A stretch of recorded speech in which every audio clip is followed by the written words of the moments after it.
بسم اللہ الرحمن الرحیم۔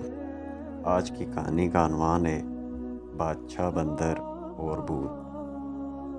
میرے پیارے بندروں، ہم خوش قسمت ہیں کہ اس خوبصورت جنگل میں رہتے ہیں، لیکن خبردار درخت اور پودے ہرے بھرے اور سرسبز ہو سکتے ہیں، لیکن ان میں بہت سے زہریلے پھل ہوتے ہیں۔ تالاب صاف چمکتا ہوا پانی ہو سکتا ہے، لیکن ان میں سے ایک میں بھوت رہتا ہے۔ اس لیے پہلے مجھ سے پوچھے بغیر کچھ نہ کھاؤ اور نہ پیو۔ اگلے دن ایک بندر کو پیاس لگی، اسے بادشاہ کی بات یاد آئی اور وہ اس سے بات کرنے چلا گیا۔ بچے، فکر نہ کرو، بادشاہ نے کہا، میں تالاب کی چھان بین کروں گا کہ یہ محفوظ ہے۔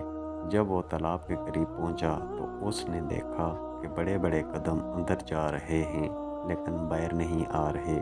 بادشاہ نے نتیجہ اخذ کیا کہ یہ وہ جگہ ہے جہاں بھوت چھپا ہوا تھا۔ سب بندر رونے لگے، اس فکر میں کہ وہ پانی کیسے پئیں گے۔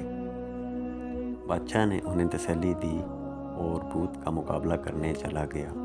بھوت نے کہکا لگایا، تم بڑے مخمصے میں ہو بندر بادشاہ، اگر تمہارا بندر تالاب میں آئے تو میں انہیں کھا لوں گا، اگر وہ ایسا نہ کریں تو وہ پیاس سے مر جائیں گے۔ اس کہانی کا نتیجہ یہ کہ اپنے بڑوں کی بات پہ عمل کرنا، اسی میں